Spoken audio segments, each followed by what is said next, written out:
Tonight, I want to talk about The Hitman's Wife's Bodyguard. This is the sequel to The Hitman's Bodyguard, and returning are the original director, Patrick Hughes, and the original screenplay writer, Tom O'Connor, this time joined by Brandon and Phillip Murphy as well on the screenplay. Of course, Ryan Reynolds, Salma Hayek, Samuel L. Jackson returning. We also have Morgan Freeman, Antonio Banderas are joining in this cast. One of the actors I was really interested in seeing was Tom Hopper. As soon as I saw him on screen, I was like, fantastic. I love this guy in the Umbrella Academy. So I was really excited to see him. The problem is while he's good in what they give him, I just felt like he was really underused. They could have done so much more. I think his comedy timing is really good, but they just didn't use him. Now, Ryan Reynolds was used superbly.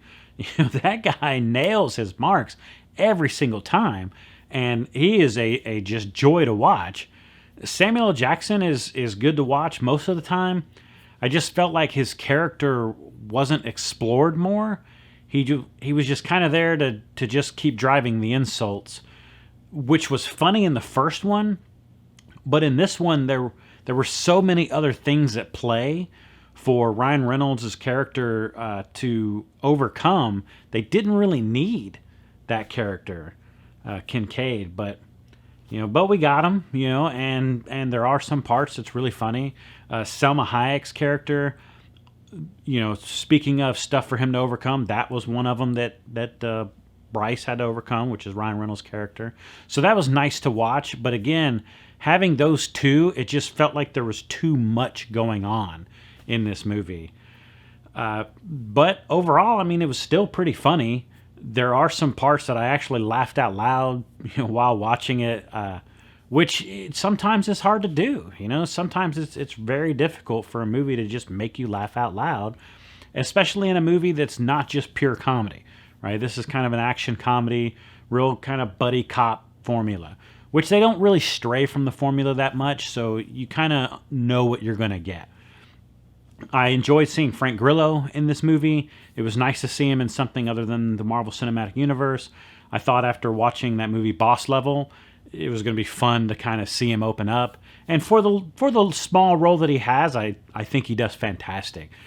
Antonio Banderas, if a film is defined by its villain, this dude's amazing. I love Antonio Banderas, and I love what he is able to accomplish just later in his career. When he first began, it looked like he was kind of going to be that just, hey, this is the role you got to play. You just got to be either the foreigner that does this, you're going to be action movies. But as time went, he just developed so much range. And in this movie, he's funny.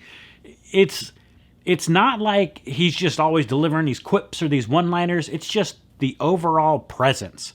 He just does a fantastic job with that character. And it was a joy to watch. Because of Ryan Reynolds just really being able to kind of make anything happen with any script he's given, and Antonio Banderas really coming in and just kind of blowing me away with his performance, those two things are really going to have to push this movie to a 3.5. Normally, a movie like this, I think the first one was better. Not that the second one was worse, but the first one was better because we get to explore these characters. The second one, we're not doing a lot of exploration because we kind of already know the characters. We're just seeing them experience different situations. But because of those performances, it does push it to a 3.5 instead of just a 3.0. So that's kind of where I'm leaving it right there. Tell me, have you seen the movie, and what did you think of it? Go ahead and leave a comment, smash that like button, and yeah, I'll see you next time.